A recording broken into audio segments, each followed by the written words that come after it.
You're listening to Systemic Error Podcast. The failure was designed. Trump delivers rambling mixed bag at NATO, based on an article by Nick Hilden.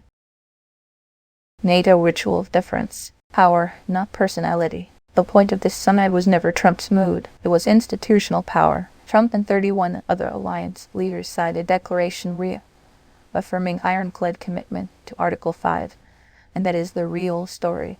The security architecture of NATO still depends on the United States, and everyone in the room knows it. The choreography of complaint, flattery, and reversal only matters because it is how power gets negotiated in public. A misleading drama. The reporting tries to sell a transformation narrative. Trump arrived angry, muttered about Greenland, complained about defense spending, then left talking about love and unity. That framing is useful to people who want politics to look like temperament instead of leverage. Trump did not become statesmanlike.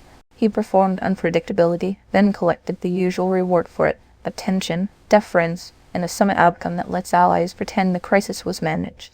Who enabled the outcome? The relevant actors are not just Trump and his tantrums. NATO leaders adapted around him. European officials reportedly worked around his irritability, even avoiding a World Cup subject because they feared a bad mood. That is not diplomacy, so much as institutional accommodation to a man who treats alliance management like Greenland's theater. When leaders keep bending the room to fit his volatility, they normalize the very behavior that corrodes collective security. The real message to allies and adversaries. Trump's praise for Erdogan, his rant against Iran's leadership is scum, and his fixation on Greenland all belong to the same pattern.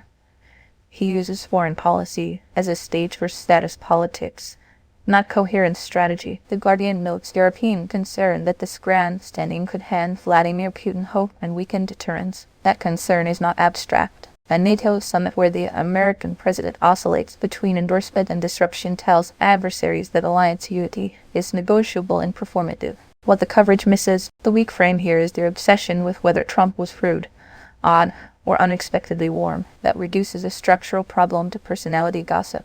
The more serious issue is that an alliance built to deter aggression is forced to depend on a president who treats deterrence as another prop in his branding campaign, even joking about being no one on TikTok, while the room is supposed to be discussing collective defense. That is not harmless eccentricity. It is governance by distraction. The systemic lesson. This is how democratic institutions degrade without formally collapsing, not through one dramatic rupture, but through repeated acts of enforced adaptation to an executive who bends every forum toward himself. NATO leaders call it a victory when he signs the paper, but the deeper pattern is uglier. The alliance keeps paying for stability with spectacle, and the spectacle keeps teaching everyone that authoritarian narcissism can be managed if only enough adults stay in the room.